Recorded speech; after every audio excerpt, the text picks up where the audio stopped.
In 2002, the authorization for use of military force basically said the President is authorized to use the armed forces of the United States as he determines to be necessary and appropriate.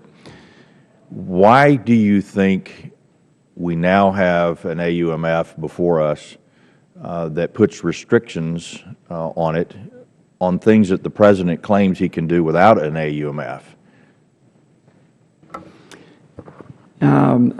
I guess my answer to that would be, whatever the decision is between this body and the executive branch of government, we have to make sure, in one sense, we have to play our cards very close to our chest, meaning don't discount any option that the United States of America has by telegraphing what those options are or not going to be. You know, we're not going to commit troops, or we're not going to do this or that. So I just think that we have to play a very smart card game with the AUMF. I think on this AUMF thing, though, is that, like I said, that's not a comprehensive strategy. That is a component of something that we need.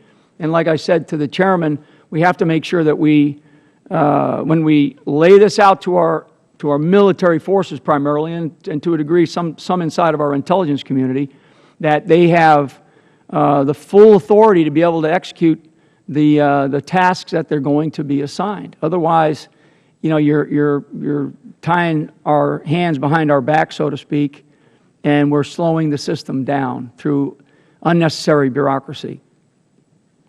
Thank you, Dr. Lynch. Do you really think that a group of barbarian thugs who would make a fellow human being kneel down before them and cut their heads off really care if they're marginalized? Or do you care, do you really think that a group of barbarian thugs who would put a fellow Muslim in a cage, douse him with gas, set him on fire, and watch him burn to death, really care if they're marginalized?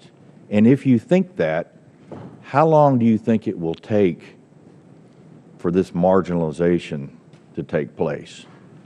Thank you, Congressman. It's a great question and a really important one. I don't think they care, but the nature of their not caring is extremely important. So basically, when you're a group like Al-Qaeda or a group like ISIL, you have two basic strategies you can pursue, the same as an election here, right? You can play to your base, or you can try and reach out to the median voter. And what you're seeing with ISIL is very much a base strategy, right? They have decided that, that they want to mobilize the already radicalized, the most dangerous people, the disenfranchised, the ones who are already radicalized, and they want to get them out to Syria and Iraq and to join. And so what we're seeing is that at least by press accounts, and open source accounts, the flow of foreign fighters is increasing. In other words, those brutal videos are actually inspiring that very small number of people and getting them to leave Cairo, to leave Tunis, and come out to ISIL. But at the same time, they're alienating the broader mainstream public. And so the way I would reframe your question is this drying up their pool of recruits faster than they can get them and extract them and bring them into their fight? And I think that the answer to that is still unclear, and that's why I'm advocating a strategy in which we try and accelerate their marginalization and alienation from that broader pool of potential recruits. And so, no, I don't think they care in the slightest. Many of you remember the old battles between Zarqawi and Zawahiri about the strategy of Al-Qaeda in Iraq. And Zarqawi's response to criticism that he was alienating Muslims by butchering Shiites was saying, I don't care, I'm closer to God than you are, right? I don't care about the mainstream Muslim who has already abandoned God. He chose a base strategy, whereas, and that which is what ISIL has done as well. And so we need to recognize that and then try and make them pay the cost for that base strategy. And that cost is?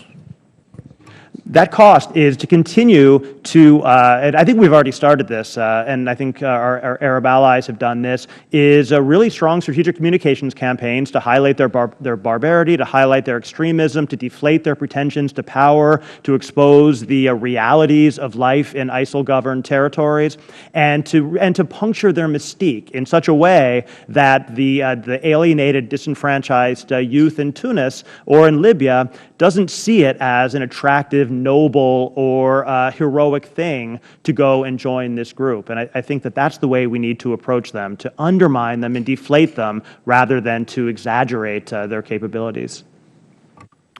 Thank the gentleman. Mr. O'Rourke. Thank you, Mr. Chair. General Flynn, thank you for your testimony.